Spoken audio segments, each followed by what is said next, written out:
我被装进猪笼陈塘时，我的侍女正跪在岸边替我喊冤。侯爷，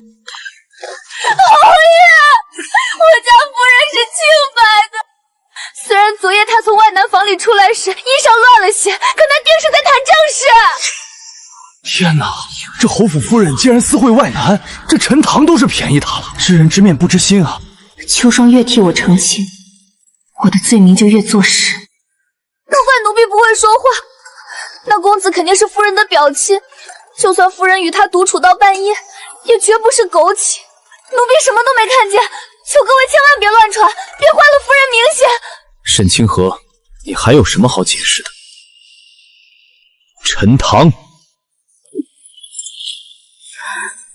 每一次我出事，他都要在人前替我说公道话。夫人只是和外院管事说了几句话，老夫人可千万别多想啊！成何体统！夫君，你千万不要相信秋霜的话呀！你竟然如此善妒刻薄！秋霜自幼跟着我长大，最是忠心，不过是嘴笨。直到侯府寿宴那日，他当着满堂宾客失声惊呼：“夫人怎么没和那位公子一同回来？奴婢明明看见你们从偏院……”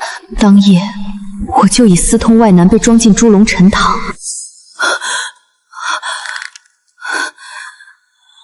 我竟回到了夫君将这个祸害塞进我院里的这一天。夫人，秋霜自幼伺候我惯了，最是稳妥。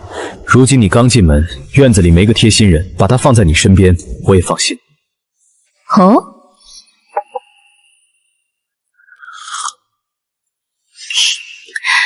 既然是夫君的一番心意，我若再推辞，倒显得我不识好歹了。夫人莫怪，侯爷只是怕您夜里寂寞，才让奴婢来陪。奴婢绝不会把您昨晚去下人房待到半夜的事乱说出去的，真的。又来了，看上去是为我好，脏水可一点没少泼。瞧我这张嘴，真是该死！夫人明明是去谈正事，我怎么就管不住这舌头呢？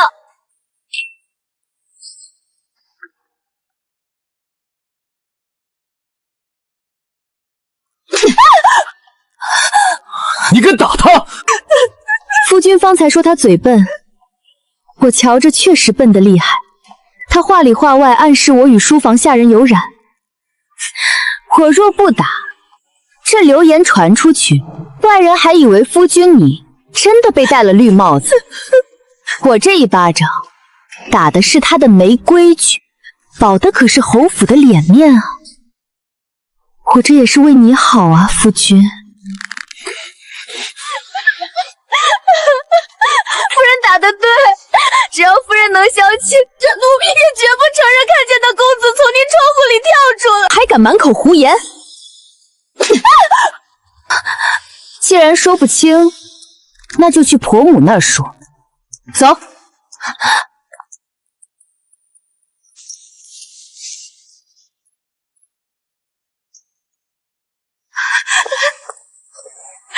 老夫人开恩，夫人只是年轻气盛，昨夜她为了见那位公子，确实受了风寒，心情不好才拿奴婢撒气的。哪儿来的公子？说清楚！没有什么公子，是奴婢看错了，那定是外院捡柴的伙计。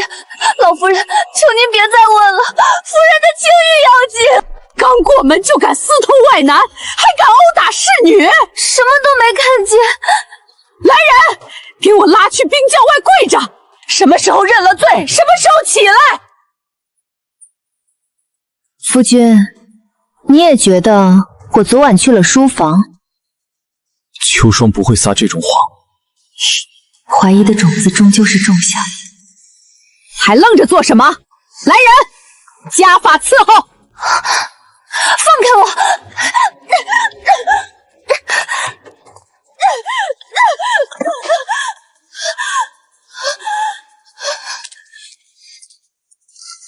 夫人，都是奴婢不好，奴婢这就去告诉侯爷，说那公子其实是您的表亲，这样大家就都不怪您了。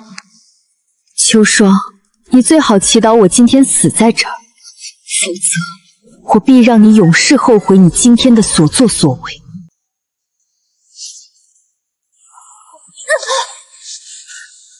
老夫人说了，请夫人将这些账都算干净，算不干净别想好过。前世我变卖了所有嫁妆，才填补了顾谨言在兵部挪用的公款。这一世别想从我这里拿走半锭银子。带上这些，跟我出门，阵仗越大越好。夫人，使不得啊！夫人，您那点银子得留着养老啊。虽然您打赏给外院那些年轻力壮的镖师是应该的，可也不能把嫁妆都贴进去啊！这侯府夫人背地里竟然养面圣，听这丫鬟的意思，还不止一个，连镖师都……这还是侯府主母，应该被进猪笼。啊！夫人，您打死奴婢吧，奴婢实在是看不下去了。那些镖师拿了钱还想要您的贴身物品，您可千万不能给啊！万一留下证据，侯爷就真的瞒不住了。秋霜，你猜，我现在要是把你舌头割了，大家会觉得是我心虚，还是你疯了？夫人，您就是要割了奴婢的舌头，奴婢也要说，您昨个在账摊管事房里待了足足1个时辰，出来时鬓角都湿了，奴婢看了心疼啊！您为了银子牺牲实在太大了。鬓角都湿了，这账对的可真够卖力的。就是啊，这沈姑娘为了银子可真是豁得出去啊！说完了吗？把她带上，回府。奴婢什么都放开我！冤枉啊！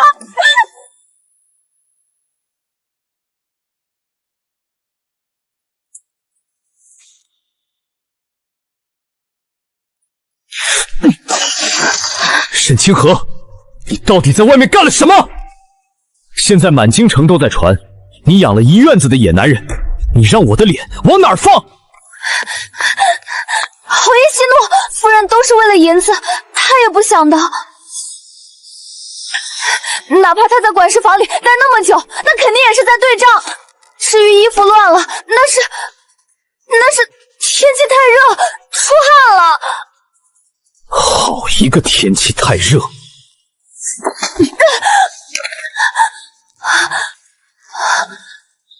滚！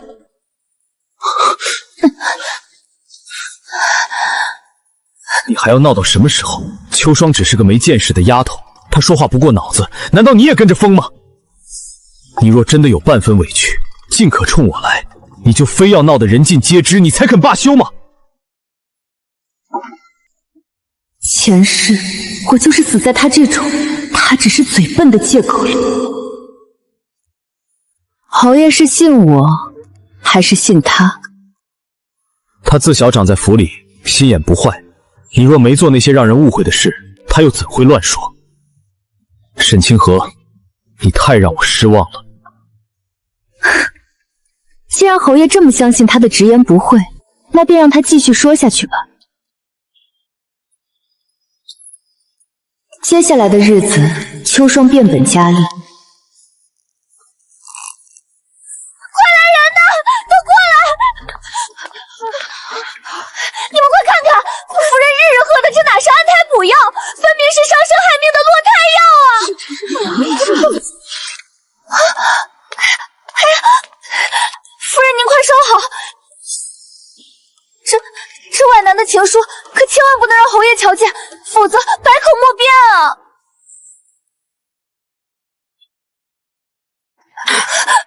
夫人，您快藏好身子，千万别出声，万万不能惊动了府里巡逻的守卫，这要是被撞见，更是说不清了。夫人，不知廉耻的毒妇，谋害子嗣，私通外男，败坏侯府门风。今日我便动用家法，好好惩治你这孽障。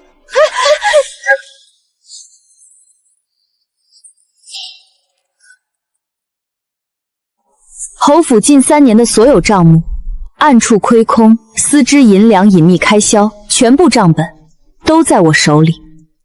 婆母，众目睽睽之下，您确定要动我？走。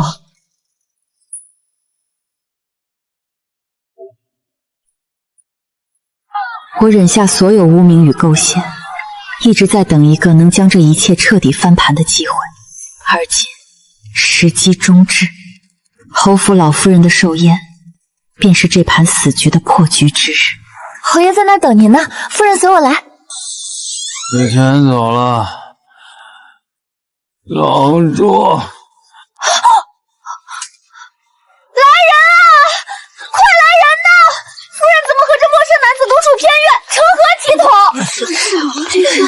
放开我！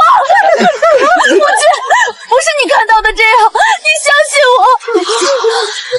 前世我被当众撕碎脸面，扒光所有尊严，受尽世人唾骂，最终凄凉葬身猪笼。这一世因果轮回，该换他们坠入地狱，沦为戏中人了。夫人，侯爷说有份惊喜给您，就在西侧的偏院梅林里。好啊，带我去吧，我等这一刻很久了。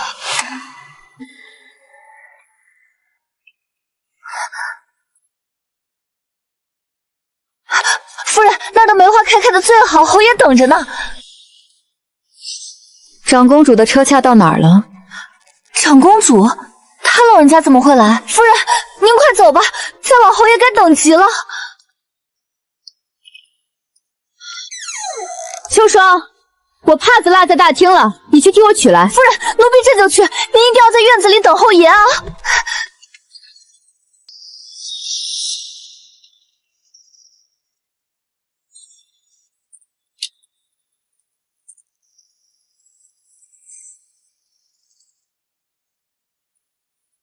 臣妇沈氏，恭迎长公主。臣妇自知今日府内喧闹，特在佛堂备了清茶与孤本残卷，请长公主品鉴。你倒是比顾锦燕懂规矩。长公主殿下，请。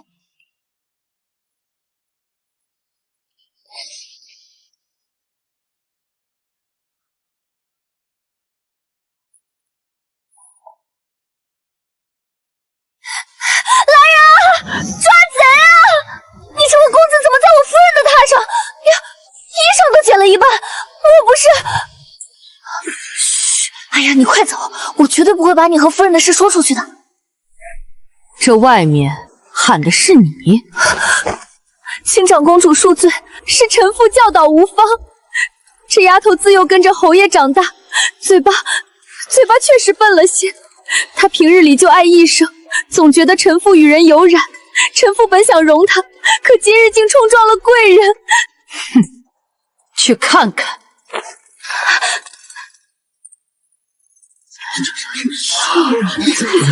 侯爷，您别进去，夫人她也是一时糊涂。那公子虽然长得俊朗，可定然不如您啊！求您给夫人留个体面，别让大家伙看见她没穿衣服的样子。沈清寒，你这个贱妇！搜！给我搜！他一定躲在床底下了。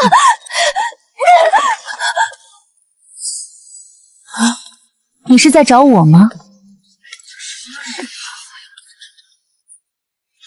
夫人，你怎么会？你不是应该一直在里面？放肆！哪里来的疯丫头，胆敢在此胡言乱语！沈夫人今日全程陪伴长公主在佛堂虔诚祈福，片刻未离。你这双眼睛若是瞎了无用，不如捐给扒人，也好过在此造谣生事，污蔑主母。顾侯爷，本宫竟不知你们顾侯府的规矩竟是如此松散不堪，放任一个区区侍女当着满京城权贵的面肆意造谣，玷污自家当家主母的清白，败坏侯府体面。殿下，此事是误会，天大的误会！秋霜她年纪小，自幼嘴笨，不会说话，绝非有意污蔑夫人。嘴笨！长公主，求殿下替臣妇做主啊！此女秋霜日日无端臆想，捏造臣妇的不实流言，污蔑臣妇名节。臣妇忍辱负重，原以为是她心直口快，可今日他竟想在您的眼皮子底下置臣妇于死地，这哪是嘴笨，这分明是患了癔症，想要了臣妇的命，毁了侯府的名声啊！秋霜，我自问待你不薄，你口口声声说为了我好，可你每一句为我好，都像是在往我脖子上套绳索。今天你干脆把话说清楚，是谁指使你这么做的？侯爷，救我！不是您说……住口！他怕了，他怕秋霜为了活命，把他这个幕后主使供出来。我要的不仅仅是他的命，还有他顾谨言的尊严和这整个腐朽透顶的侯府。来人，这等满嘴污言秽语、心术不正的贱婢，留着也是祸害，拉下去拔了舌头，发配边疆。公主饶命，奴婢冤枉！慢着，长公主，这丫头不如交给臣妇处置，臣妇定会给她一个最稳妥的去处。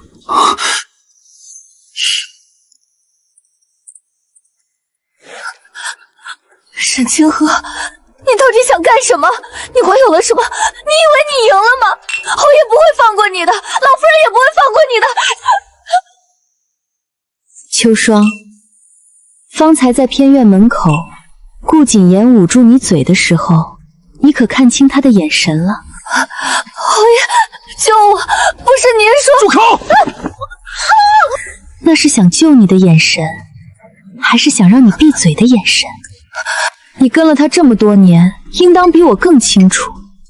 他若真心护你，方才就该说你是一时糊涂，说你是被人蒙骗，说他忠心过了头。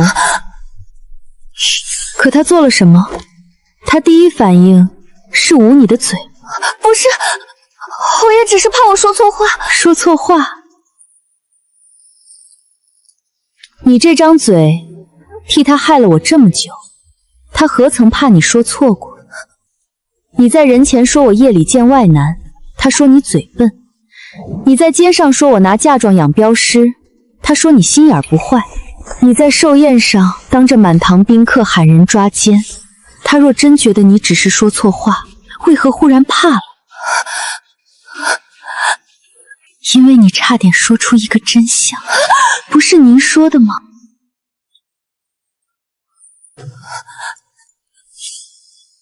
秋霜，你还没看明白吗？这件事败了，顾谨言第一个要杀的人不是我，是你。你胡说！我是不是胡说？你心里清楚。偏院里的泼皮是谁找来的？引我去梅林的话是谁教你的？让你在众人面前喊出那些污言秽语的又是谁？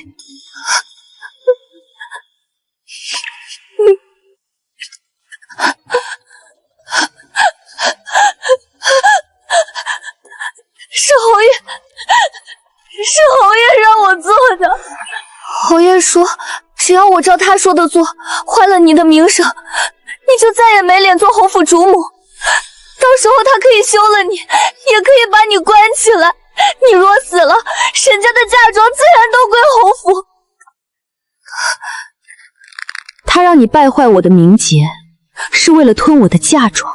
侯爷说你嫁妆丰厚，沈家又没人能替你撑腰，只要你名声毁了，就算你想追究嫁妆，也没人会信你。旁人只会说你不守妇道，说你的东西早被你拿去贴补外男了。好一个顾谨言，他算计我的命，算计我的名节，连我父母留给我的嫁妆都算计得清清楚楚。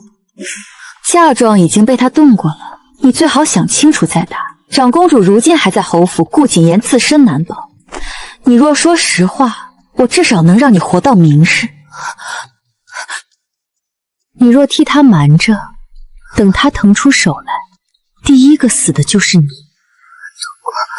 动过几件？哪些？赤金头面、阳主玉镯，还有几张银票。奴婢不知道具体多少，都是侯爷让账房那边处理的。侯爷说库房里会放仿品，外人看不出来。还有几笔账已经继承，是夫人自愿贴补侯府。原来如此，怪不得他那么急着毁我名声。只要我成了不守妇道的罪妇，嫁妆有没有少便再也不重要了。即便有一日沈家旧人问起，侯府也能拿出那些假账，说是我自己拿去挥霍了。这些话你敢不敢当着长公主的面再说一遍？不敢，夫人，奴婢不敢，侯爷会杀了奴婢的。你不说，他一样会杀你。可你若说了，他今晚就得先顾着自己，没空杀你。来人，去请长公主身边的嬷嬷过来，就说秋霜有话要招。夫人饶命！奴婢说，奴婢都说，可求您别把奴婢交给侯爷。那就把你知道的都写下来。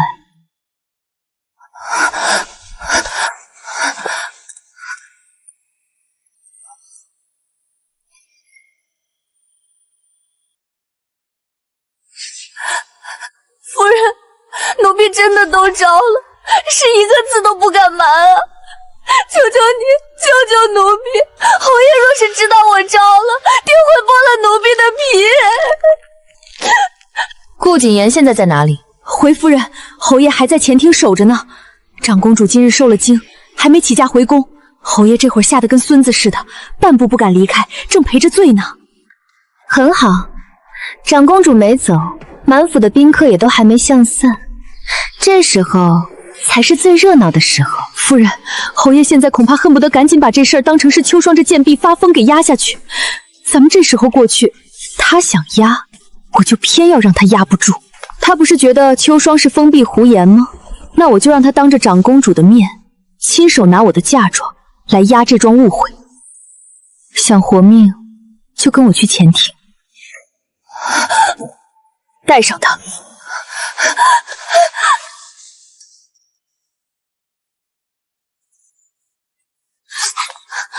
殿下，臣妇有一事，请殿下做个见证。说。侯爷方才说秋霜只是嘴笨，是他风言风语污了我的清白。既然如此，臣妇也愿意给侯府一个体面。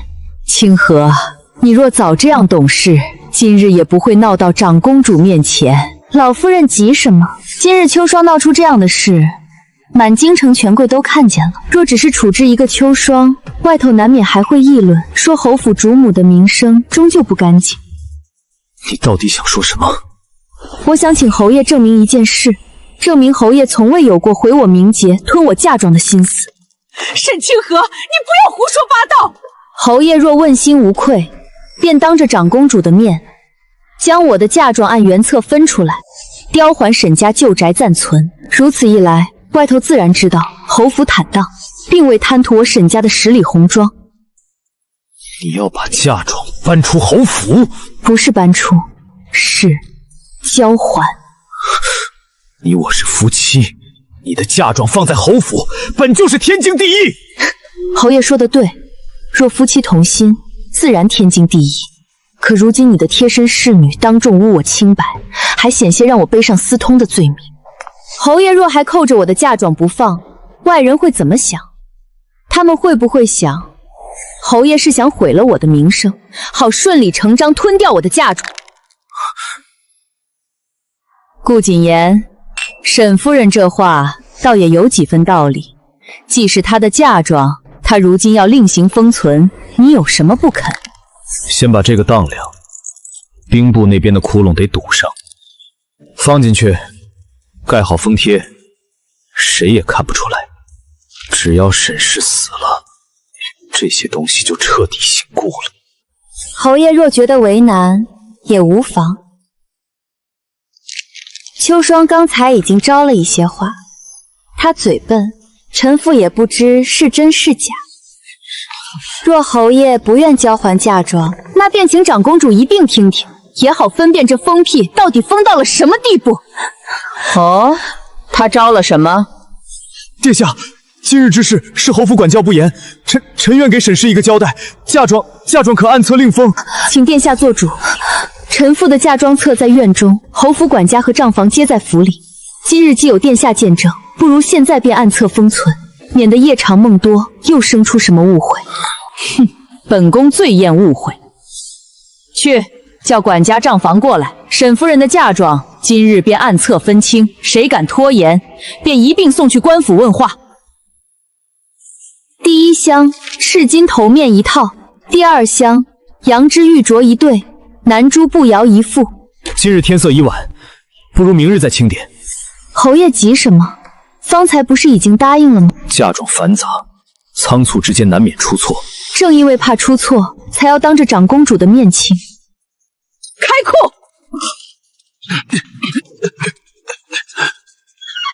封条好好的，底下倒是热闹。殿下恕罪，夫人恕罪，小人不知，小人真的不知啊。还香。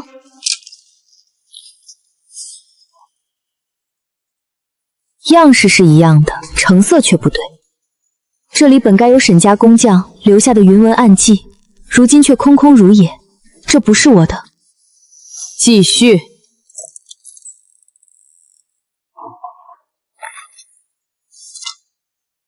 清河，这些东西许是收库时弄错了，你何必当众咄咄逼人？老夫人，别的能弄错，沈家的暗记也能弄错吗？银票编号能弄错吗？空盒子也能弄错吗？好一个侯府！方才还说没有贪图沈氏嫁妆，如今竟连仿品都备好了。殿下明察，臣并不知情，定是下人手脚不干净。侯爷这话说得巧，秋霜无我冥界，是他嘴笨，嫁妆出了问题，是下人手脚不干净。侯爷这个一家之主，倒是什么都不知道。殿下，这是秋霜刚才按下手印的贡都，臣妻原本想给侯府留些体面，所以才请侯爷主动归还嫁妆。可如今看来，侯府是不见棺材不落泪。贱婢，你敢污蔑我！侯爷，是你让我做的，是您说只要毁了夫人的名声，她的嫁妆就都是侯府的。您还说等事成之后，您要是太后就把奴婢送出京城避风口。若非您授意，奴婢一个下人哪敢打这种主意？顾谨言，你还有何话说？来人，沈氏嫁妆即刻暗册封佐，原物尚在者归还沈氏，原物缺失者由侯府照价赔偿。若有侵占、典当、伪造账册之处，一并记录。至于顾谨言构陷发妻侵吞嫁妆，另设兵部亏空。明日一早，本宫会命人将此事送交兵部与刑部。殿下，臣冤枉！沈清河，是你害我，是你设局害我！害你？顾谨言，我只是让你把从沈家吞下去的东西吐出来，怎么，这就受不了了？真品还在的，当场封回；已经被换成仿品，仿品留下作证，原物按价追赔。缺失的首饰、银票、契书，全都记在侯府账上。顾谨言，这只是开始。天亮了，这侯府的天怕是也跟着变了。你瞧那些封条，沈字压在顾字上，这嫁妆搬空了，侯府还剩个什么？沈夫人，原物归还多少，缺失追赔多少，笔笔都在这里了。殿下说了，这份清单不只会留在沈家，更会一并送去官府。这京城谁也别想赖掉沈家的一针一线。是啊，是我的东西，本就该归我。臣妇多谢殿下，多谢嬷嬷。夫人不必谢，这本就是你的东西，你的底气。记住，是你的东西，本就该归你。谁伸了脏手，就该断了谁的指头。谁啊？这一大早的，不知道这是侯府吗？兵部奉旨缉拿挪用公款重犯，刑部协办构陷发妻侵吞嫁妆一案，所有人等原地待命，敢有反抗者，格杀勿论。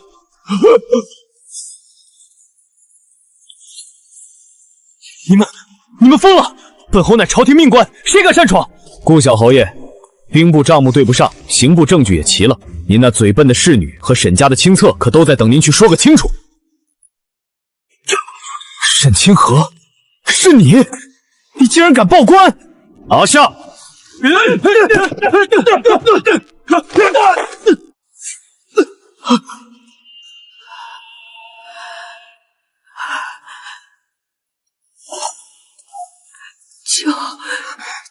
救他！谨言，救他！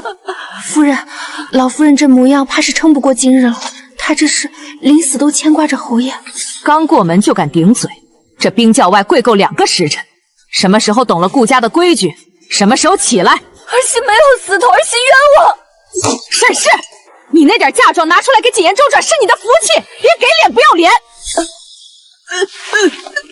救他！老夫人，您当初看着我跪在冰窖受罚，看着我被秋霜诬陷却冷眼旁观时，可曾想过会有今天？顾家有此一报，皆是因果。既然顾谨言那么孝顺，就让他去流放地，日日夜夜为您祈福，每日给婆娘备好珍贵的药材，让婆母能舒舒服服地度过这剩下的时光。是，夫人。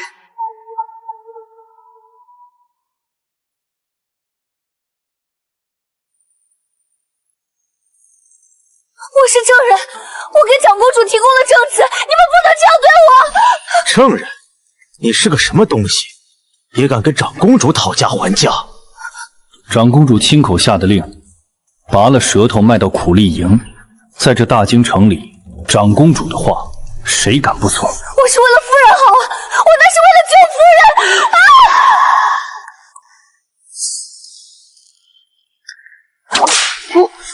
哑巴叫唤什么？干活！这娘们儿以前听说是侯府的，最会给人讲道理，现在倒舌头没了，这辈子再别想用那张嘴害人了。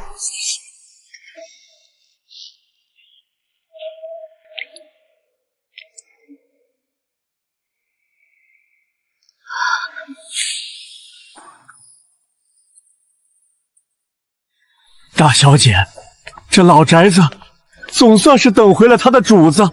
老奴带人清扫了3天3夜，才算是把那股子霉味散了。这只是开始，管家，沈家的门楣不是靠几块漆就能撑起来的。纸是好纸，心却是烂的。管家，你看这每一笔涂改，后面藏着顾家吃人不吐骨头的嘴脸。墨色深浅不一，全是事后强行添改屏障的，真是费尽心机。夫人，监察官到了，请进来。沈夫人，这是从顾谨言书房暗阁最深处取出来的，里面物件杂乱，事关夫人私密，请过目。打开。我的私印袋，这东西该在夫人的压箱底，怎么会在这畜生的暗阁里？顾谨言不仅动了嫁妆，更是备好了后手，要让您自愿承担所有亏空。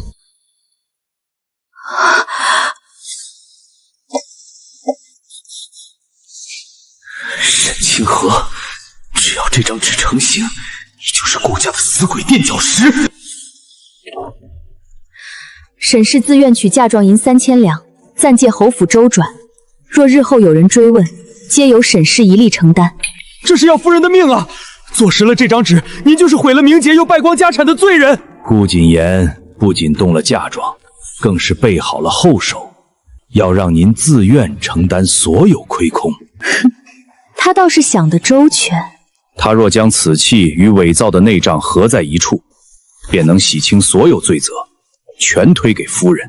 顾谨言要的从来不是我一个人的命，他是要把我从里到外都踩进泥底，让我连死后都不能清白。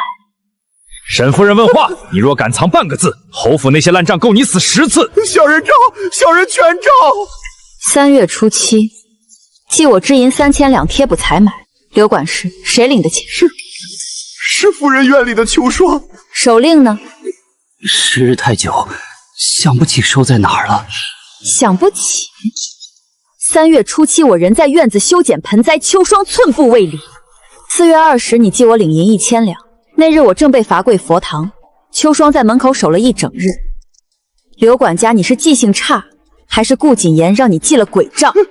是侯爷逼小人做的。写清楚，这是沈氏自愿贴补，平了兵部的窟窿，拿去当了。账上继承夫人为了家宅安稳，变卖嫁妆，她性子柔顺，等名声坏了，不认也得认。赤金蕾丝簪、羊脂玉镯、南珠步摇，这些东西在我的嫁妆册上，却出现在顾谨言的暗壳里。你还敢说你无辜？夫人饶命！侯爷说，夫人嫁进来，嫁妆本就该为侯府着想，她只是暂借。暂借？那这张假契呢？那是侯爷命小人准备的收尾。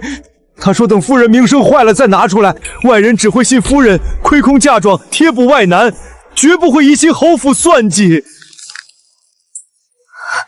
畜生！连夫人死后的骂名又安排好了，全招了，求大人饶命啊！带下去，清点资产。夫人，缺失的嫁妆恐已被转手变卖，追回极难。追不回就折价，查封侯府名下所有田庄铺面，按价补偿。沈家的东西，即便碎了，我也要他们原价赔回来。开门。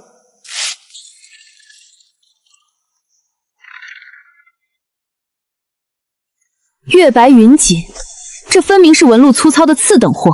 管家，记下来恶意调报，原价赔偿。仿的，这一箱首饰全是假货。住手！你这是要逼死顾家吗？夫妻一场，你当真要如此绝情？夫妻一场，所以顾谨言毁我清白，吞我嫁妆，还准备让我死后背着烂账骂名。那是为了侯府周转，沈家的钱不是侯府的救命药。顾谨言欠的债，没道理让我替他还。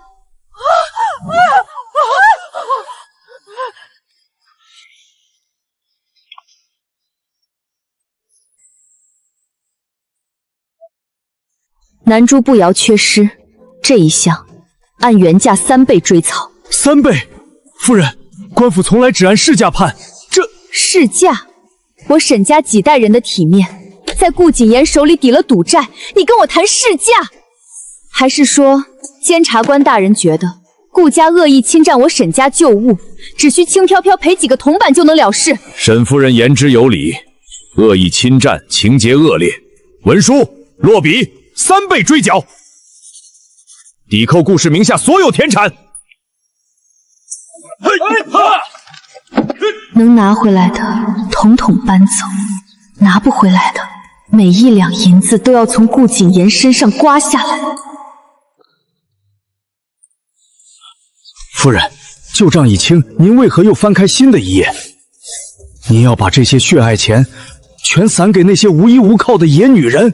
散？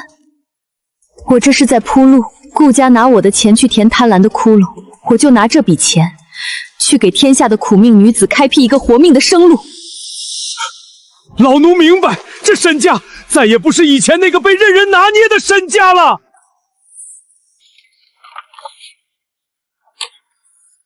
账清了，路才刚刚开始。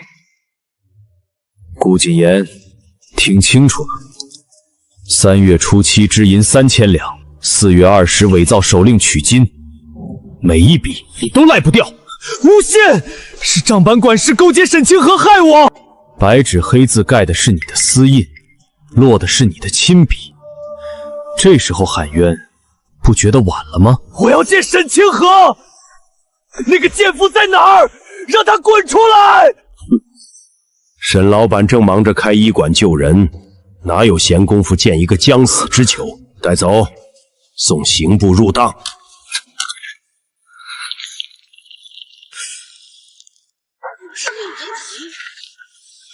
瞧瞧，这就是那位意气风发的顾小侯爷，如今落得这副丧家犬的模样，真是活该。听说不仅挪用了兵部几万两公款，还侵吞亡妻嫁妆，简直丢尽了祖宗的脸。顾谨言挪用公款数额惊人，构陷发欺吞私产，数罪并罚，念其祖上有功，免死罪，判流放北疆，终生不得回京。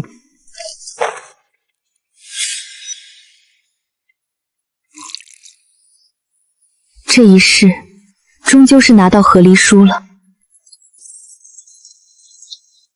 清河，清河！清河，你是来送我的，对不对？我就知道你心里还有我。以前都是秋霜那个贱人挑唆，是他蒙蔽了我，是我糊涂了。老实点！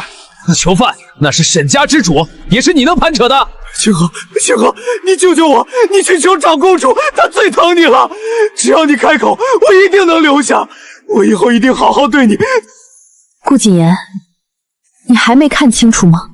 我不是来送你的，我是来告诉你，你的名字已经从我的族谱上划掉。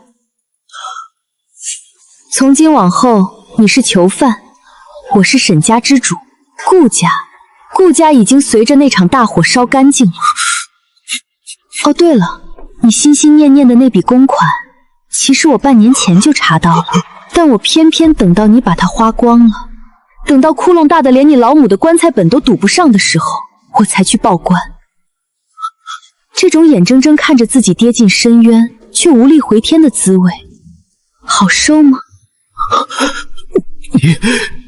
你早就算好了，自食恶果，皆是因果。带走，走，别耽误正事。不是这样的，不应该是这样。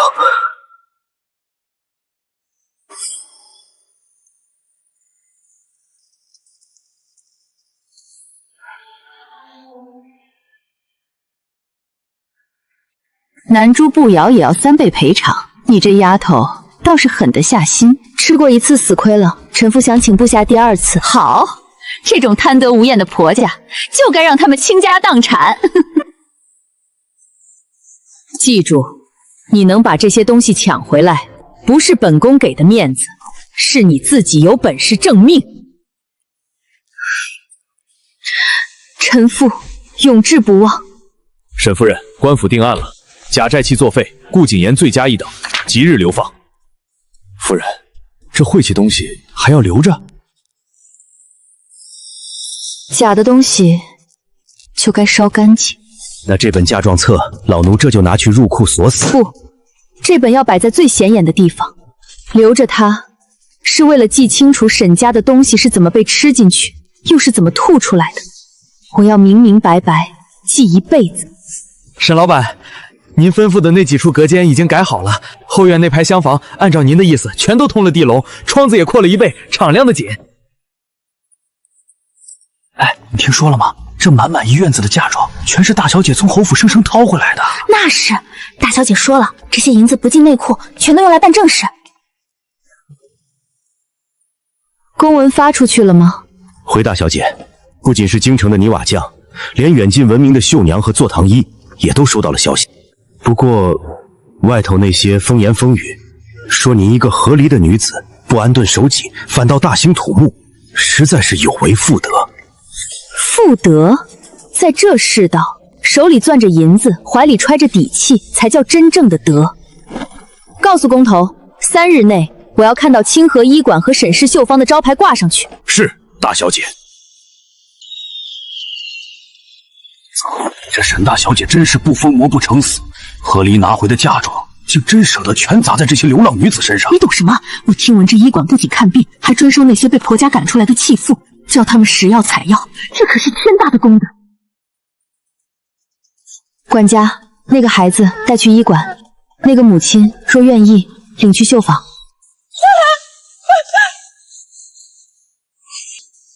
大小姐，这已经是这个月收留的第12个了，咱们的银子追回的嫁妆还有很多，与其烂在顾家的地窖里，不如养活这些苦命人。没事了，以后就在这里好好待着吧。沈老板，今日又有3位女子想留在医馆当药童，都是些家里没指望的，收下。告诉他们，进了沈家的门，就得把腰板挺直了。顾家教会我一件事，求男人怜悯，不如求自己命硬。这就是那位，真是胆大包天。夫人若是身子不爽利，清河医馆的大门随时为您敞开。若是想看热闹，沈家也备了上好的清茶。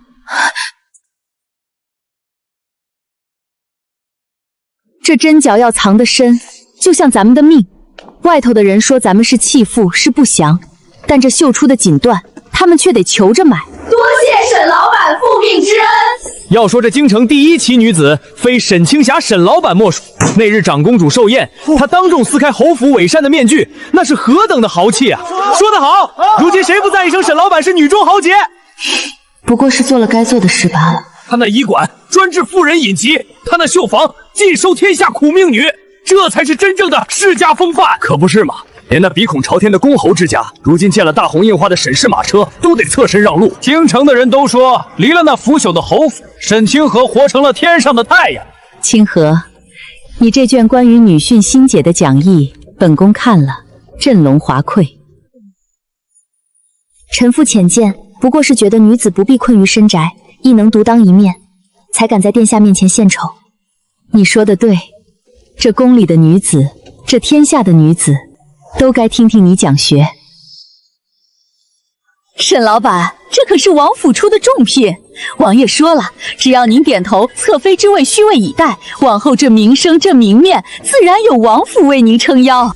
沈老板，还有几位小公爷也托了话，聘礼都在门外排着队呢。统统谢绝了，抬走。这可是多少人求不来的名分。男人、名节，这些曾经勒死我的枷锁，我现在连看一眼都觉得脏。